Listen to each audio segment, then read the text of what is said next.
लोकनिर्भीड या अतिशय निर्भीडपणे व्यक्त होणाऱ्या या साप्ताहिकाच्या आयुष्यातील आजच्या या महत्त्वाच्या दिवशी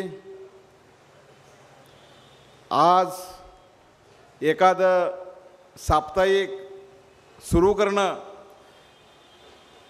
खूप सोपं असतं, पण त्यानंतर ते साप्ताहिक 15-15 वर्षे 18-18 वर्षे चालवणं खूप अवघड गोष्ट, आणि ती अवघड गोष्ट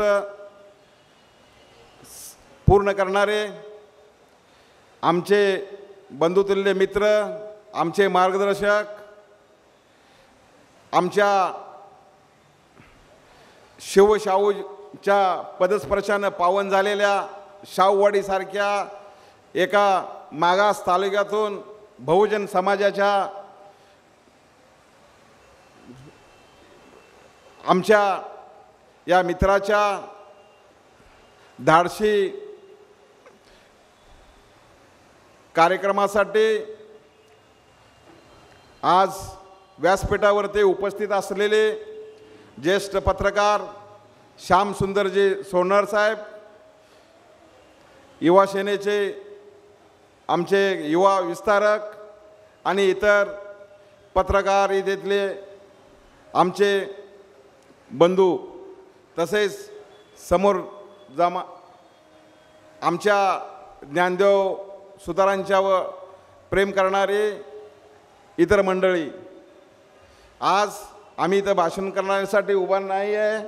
फक्त आमच्या एका सामान्य कुटुंबातल्या बहुजन समाजाच्या हितासाठी काम करणाऱ्या आमच्या ज्ञानदेव सुतारांच्या या लोकनिर्भीड साप्ताहिकाच्या आजच्या महत्त्वाच्या दिवशी, म्हणजे ते जे काय चालू करत असलेले डिजिटल पोर्टल, न्यूज पोर्टलच्या उद्घाटनासाठी आम्हाला त्यांनी आमंत्रित केलं, आणि त्यांनी आम्हाला आमंत्रित करण्यापेक्षा आज त्यांना भविष्यातल्या त्यांच्या हातून एक चांगले कार्य घडावेत यासाठी आम्ही त्यांना शुभेच्छा देण्यासाठी इथं आलेलो आहे. त्यांच्या या निर्भीड पत्रकारितेला आमचा नेहमीच सलाम आहे आणि आम्ही सदिच्छा व्यक्त करतो. जय हिंद, जय महाराष्ट्र. खूप खूप धन्यवाद सन्माननीय बाजीराव कळंत्रे साहेब. आपलं हे असेच असलेलं प्रेम सदोदित आमच्या सन्माननीय ज्ञानदेव सुतार साहेबांवर राहून द्या, आणि त्यांच्या या कार्याची लोकनिर्भीडता ही जनमानसापर्यंत पोहोचूया. तदनंतर मी या ठिकाणी आमंत्रित करतो युवासेना समन्वयक मुंबई सन्माननीय श्री इम्रानभाई शेख यांना. सर्वांना जय महाराष्ट्र. आज लोकनिर्भीड या कार्यक्रमाला उपस्थित आपल्या मंचावरती शिवसेना उद्धव बाळासाहेब ठाकरे पक्षाचे माझे जवळचे मित्र अशोक वंडेकर साहेब व सोलापूर जिल्ह्याचे संपर्क प्रमुख माझे मित्र व लोकनिर्भीड हे वृत्तपत्र एक 17 वर्षे लोकांची सेवा करणारा माझा मित्र ज्ञानदेव, मी माझ्याकडून त्याला शुभेच्छा देतो. आपण अशीच कार्य, असंच काम लोकांसाठी करावे.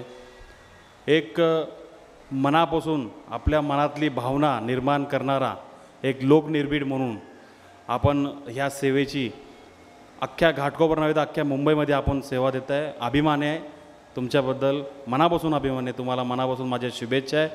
आपण या कार्यक्रमाला मला बोलवलं, मान सन्मान दिला, मी मनापासून तुमचं धन्यवाद मानतो. जय हिंद, जय महाराष्ट्र.